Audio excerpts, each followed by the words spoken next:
السلام علیکم ورحمۃ اللہ وبرکاتہ۔ بسم اللہ الرحمن الرحیم۔ سیدہ ام فضل لبابہ حلالیہ رضی اللہ عنہ، بڑی ہی پیاری صحابیاں جن کو بہت ہی خوبصورت لقب بھی ملا، جیسا کہ ہم ان کے بارے میں دیکھ رہے تھے۔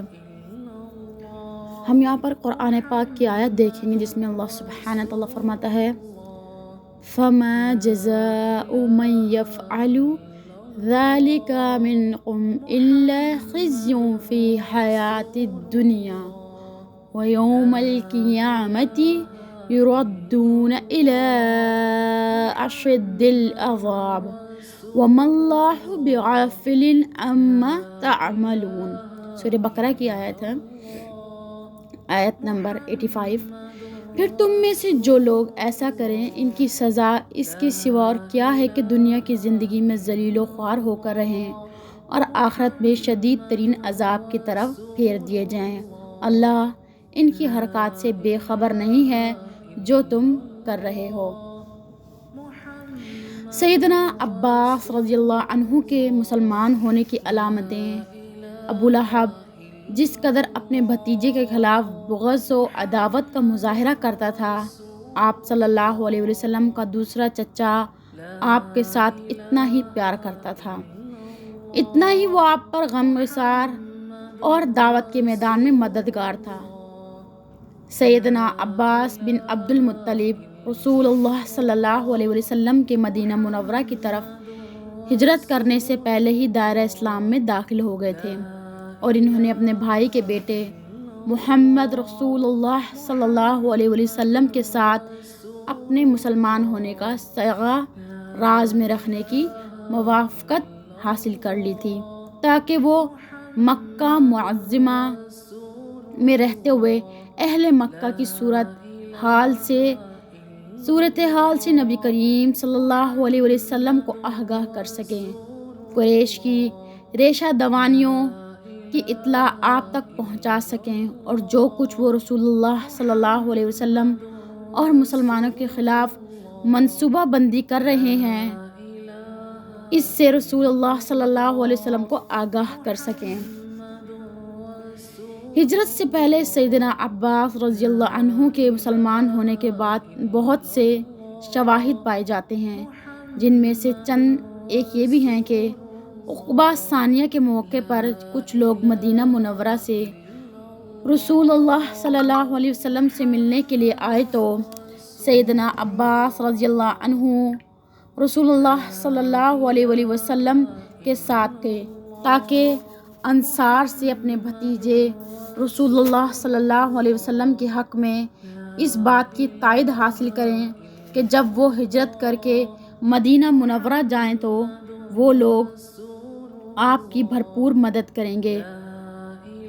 عقبہ میں یہ ملاقات رات کی تاریکی میں خفیہ تھی۔ قریش کے جاسوسوں سے بچنے کا پورا اہتمام کیا گیا تھا۔ اگر سیدنا عباس رضی اللہ عنہ مشرک ہوتے تو رسول اللہ صلی اللہ علیہ وسلم انہیں اہم ترین موقع پر اپنے ساتھ جانے کی دعوت نہ دیتے۔ ایک مشرک پر رسول اللہ صلی اللہ علیہ وسلم بھلا کیسے اعتماد کر سکتے ہیں؟ مشرکوں کا تو کوئی اعتبار نہیں۔ جب رسول اللہ صلی اللہ علیہ وسلم مدینہ منورہ میں قیام پذیر ہو گئے تو سیدنا عباس رضی اللہ عنہ نے ایک بااعتماد شخص کے ذریعے سے آپ کو خط بھیجا، جس میں یہ اطلاع دی کہ قریش مکہ جنگ بدر کی بھرپور تیاری کر رہے ہیں، ان کے عزائم بڑے خطرناک ہیں، وہ رسول اللہ صلی اللہ علیہ وسلم اور ان کے تمام ساتھیوں کو صفحہ ہستی سے مٹا دینا چاہتے ہیں۔ اگر سیدنا عباس رضی اللہ عنہ مسلمان نہ ہوئے ہوتے تو قریش کی جنگی تیاری کے بارے میں رسول اللہ صلی اللہ علیہ وسلم کو مطلع کرنے کی انہیں کیا ضرورت تھی؟ وہ چونکہ مسلمان ہو چکے تھے، اس لیے انہوں نے رسول اللہ صلی اللہ علیہ وسلم کی طرف خط دے کر ایک قابل اعتماد شخص کو بھیجا تاکہ آپ بھی ان کے مقابلے کی تیاری کر لیں۔ نبی کریم صلی اللہ علیہ وسلم نے اپنے صحابہ کرام رضی اللہ عنہم کو یہ حکم دیا کہ میدان بدر میں اگر عباس رضی اللہ عنہ تم میں سے کسی کے سامنے آ جائے تو اسے قتل نہ کیا جائے۔ یاد رہے کہ یہ سیدنا عباس رضی اللہ عنہ قریش مکہ کے ساتھ جنگ بدر میں شریک ہوئے تھے۔ ان کے مسلمان ہونے کا کسی کو پتہ نہیں چلا تھا۔ رسول اللہ صلی اللہ علیہ وآلہ وسلم اس حقیقت سے آگاہ ہو گئے تھے کہ وہ مسلمان ہو چکے ہیں۔ وہ مشرکین مکہ کی جاسوسی کا فریضہ سر انجام دے رہے تھے، اسی لیے وہ مکہ معظمہ میں مقیم تھے اور اپنے مسلمان ہونے کا صیغہ راز میں رکھا ہوا تھا۔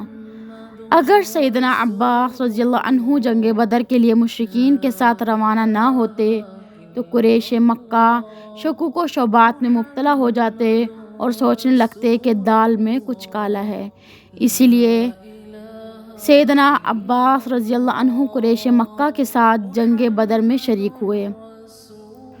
ابو رافع کا بیان پہلے گزر چکا ہے۔ اس سے بھی پتہ چلتا ہے کہ سیدنا عباس اور ان کی رفیقہ حیات سیدہ ام فضل ابتدائی مرحلے ہی میں دائرہ اسلام میں داخل ہو گئے تھے۔ سیدنا عباس رضی اللہ عنہ نے اپنے مسلمان ہونے کو صیغہ راز میں رکھ کر مسلمانوں اور رسول اللہ صلی اللہ علیہ وسلم کی خدمات سر انجام دیں۔ اگر آپ اپنے مسلمان ہونے کا اعلان کر دیتے تو یہ خدمات سر انجام نہیں دے سکتے، کیونکہ اگر سرداران قریش کو پتہ چل جاتا کہ یہ مسلمان ہیں تو وہ بھی ان کو اپنی مجلسوں میں بیٹھنے کی اجازت نہ دیتے اور انہیں یہ آزادی حاصل نہ ہوتی کہ وہ بلا روک ٹوک سرداران قریش کے ساتھ میل ملاقات رکھیں۔ ان کی رائے اور منصوبہ بندی معلوم کر کے وقتاً فوقتاً مسلمانوں کو آگاہ کرتے رہے۔ اللہ سبحانہ تعالیٰ سیدنا عباس رضی اللہ عنہ کو جزائے خیر عطا کرے اور قیامت کے دن سبھی لوگ اللہ رب العالمین کے دربار میں حاضر ہوں گے تو انہیں ان خدمات کا بہتر بدلہ عطا کیا جائے۔ بلا شبہ قیامت کے دن ہر ایک کو اس کے اعمال کا بدلہ دیا جائے گا۔ نیکی کا اچھا بدلہ ہوگا اور برائی کا برا بدلہ دیا جائے گا۔ اب اعمال پر ہمیں غور کرنا ہے کہ ہمارے اعمال کیا ہیں، ہم کیسے اعمال کر رہے ہیں، کتنی نیکیاں کما رہے ہیں اور کتنی برائیاں۔ ہم اب دیکھیں گے کہ بابرکت خواب جس میں سیدہ ام الفضل رضی اللہ عنہا کو ایک رات ڈراونا خواب آیا۔ وہ گھبرا کر نیند سے بیدار ہوئیں۔ وہ رسول اللہ صلی اللہ علیہ وسلم کی قریبی رشتہ دار تھیں۔ اکثر و بیشتر آپ سے تبادلہ خیال ہوتا رہتا۔ جب بھی ان کے دل میں کوئی ایسا اضطراب پیدا ہوتا جس کو برداشت کرنا دشوار ہو جاتا تو وہ رسول اللہ صلی اللہ علیہ وسلم سے اس کا تذکرہ کرتی۔ ایک دفعہ انہوں نے یہ ارادہ کیا کہ رسول اللہ صلی اللہ علیہ وسلم کو اپنا خواب بتا کر اس کی تعبیر معلوم کریں۔ وہ اس غرض سے رسول اللہ صلی اللہ علیہ وسلم کی خدمت میں حاضر ہوئیں اور آپ سے عرض کیا، مجھے خواب میں یہ نظر آیا ہے کہ آپ کے جسم مبارک کا ایک حصہ میرے گھر میں پڑا ہوا ہے۔ میں تو یہ منظر دیکھ کر گھبرا گئی۔ آپ نے فرمایا، گھبرانے کی کوئی بات نہیں، اس خواب کی تعبیر یہ ہے کہ میری بیٹی فاطمہ کے ہاں بیٹا پیدا ہوگا جو تیرا دودھ پی کر پروان چڑھے گا اور وہ تیرے بیٹے قسم کے ساتھ دودھ پیے گا۔ بعد میں ایسی ہی ہوا سیدہ فاطمہ الزہرا رضی اللہ عنہا نے ایک بیٹے کو جنم دیا جس کا نام حسن رکھا گیا۔ دودھ پلانے کے لیے وہ میرے سپرد کر دیا گیا۔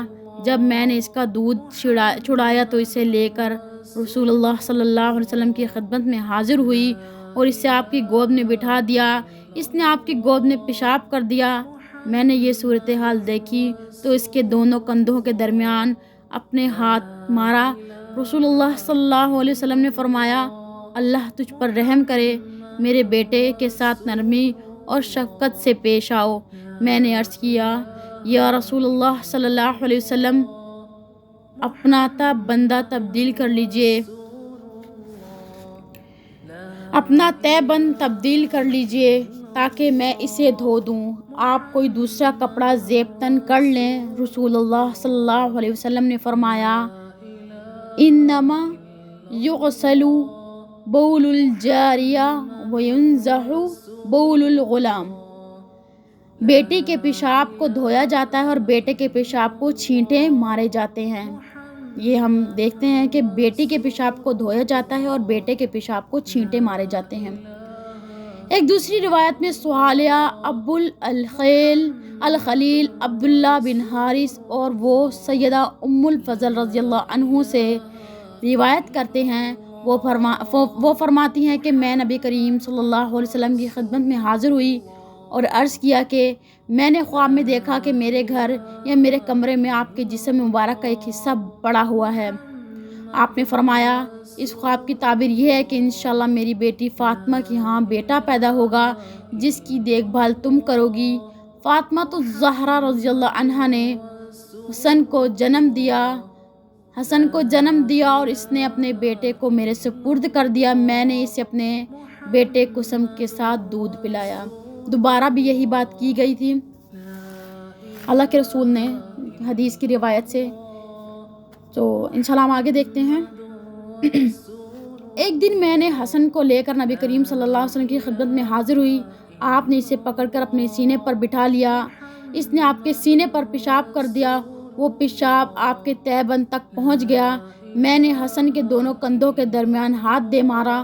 رسول اللہ صلی اللہ علیہ وسلم نے فرمایا تم نے میرے بیٹے کو تکلیف دی ہے، اللہ تجھ پر رحم کرے۔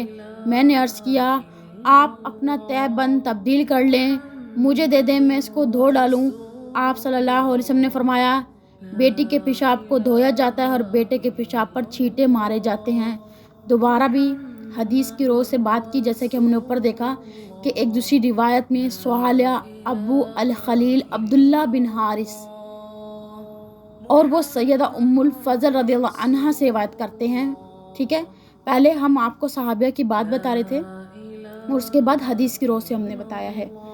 ٹھیک ہے، تو اس کی حدیث مسند احمد میں بھی ہے اور معجم کبریہ طبرانی میں بھی ہے، آپ چاہیں تو دیکھ سکتے ہیں، اور انشاءاللہ اس کورس کے آخر میں آپ کو بک بھی دی جائے گی انشاءاللہ۔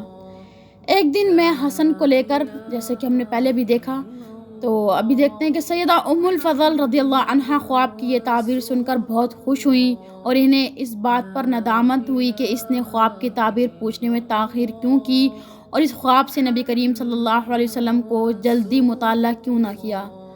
ابو داؤد میں یہ روایت منقول ہے کہ سیدہ ام فضل ایک مرتبہ دودھ پینے والے بچے کو لے کر رسول اللہ صلی اللہ علیہ وسلم کی خدمت میں حاضر ہوئیں۔ اس موقع پر آپ نے ایک عام فقہی حکم صادر فرمایا۔ ابو داؤد میں ام الفضل کا بیان ہے کہ حسین بن علی رضی اللہ عنہ نے رسول اللہ صلی اللہ علیہ وسلم کی گود میں پیشاب کر دیا تو میں نے عرض کیا اے اللہ کے رسول، آپ کوئی دوسرا کپڑا زیبتن کر کے یہ تہبند مجھے دے دیجئے تاکہ میں اسے دھو دوں۔ رسول اللہ صلی اللہ علیہ وسلم نے پھر فرمایا بیٹی کے پیشاب کو دھویا جاتا ہے اور بیٹے کے پیشاب پر چھینٹیں ماری جاتی ہیں، مطلب باہر انہوں نے یہی فرمایا۔ حدیث سے رسول صلی اللہ علیہ وسلم کی روایت ہے کہ سیدہ ام الفضل رضی اللہ عنہ نے ایک مرتبہ رسول اللہ صلی اللہ علیہ وسلم سے عرض کیا اے اللہ کے رسول، جب آپ اس دنیا فانی سے کوچ کر جائیں گے تو پھر ہمارا کیا بنے گا، ہمیں کچھ وصیت فرما دیں۔ آپ صلی اللہ علیہ وسلم نے ارشاد فرمایا تم میرے بعد مغلوب اور کمزور ہو جاؤ گے۔ سیدہ ام فضل رضی اللہ عنہ نے رسول اللہ صلی اللہ علیہ وسلم سے تقریباً 23 احادیث بیان کرنے کا شرف حاصل کیا۔ ان میں سے بعض احادیث تو ان کے بیٹے سیدنا عبداللہ بن عباس رضی اللہ عنہ نے ان سے آگے روایت کی، اور اسی طرح انس بن مالک، سیدہ ام فضل کے تمام غلام اور بعض دیگر صحابہ کرام نے بھی سیدہ ام فضل سے احادیث کو آگے بیان کرنے کا شرف حاصل کیا۔ بڑی ہی پیاری صحابیاں ہیں جن کو شرف ملا اللہ کے رسول سے کچھ سیکھنے کا، دین کو سیکھنے کا۔ وہ وقت کتنا پیارا ہوگا جب دین سکھایا جاتا تھا۔ آج ہم دین سے بہت دور ہیں، دین کو دیکھ کر بھاگتے ہیں۔ 5 منٹ کی ویڈیو گھنٹوں کی لگتی ہے، دین کی بات اگر 5 منٹ کی ہے تو وہ گھنٹوں کی لگتی ہے۔ اور اگر ہم دنیا میں گم ہیں، کوئی ڈرامہ، کوئی چیز، کوئی گانا، تو وہ چاہے گھنٹے کا بھی ہو تو ہم اس کو سنتے ہیں۔ لیکن جب اللہ کی بات کی جاتی ہے کوئی مجلس کی بات کی جاتی ہے تو ہم تھک جاتے ہیں، شیطان ہمیں تھکا دیتا ہے، ہم وسوسوں کا شکار ہو جاتے ہیں۔ اللہ ہماری حفاظت فرمائے۔ اللہ ہمیں ان صحابیات کی زندگی سے سیکھنے کی توفیق عطا فرمائے۔ اللہ ان سے راضی ہو گیا، اللہ ہم سے بھی راضی ہو جائے۔ اللہ ہمیں نیک اعمال کرنے کی توفیق عطا فرمائے۔ اللہ تعالیٰ ہم سب کے لیے آسانی فرمائے۔ آمین ثم آمین۔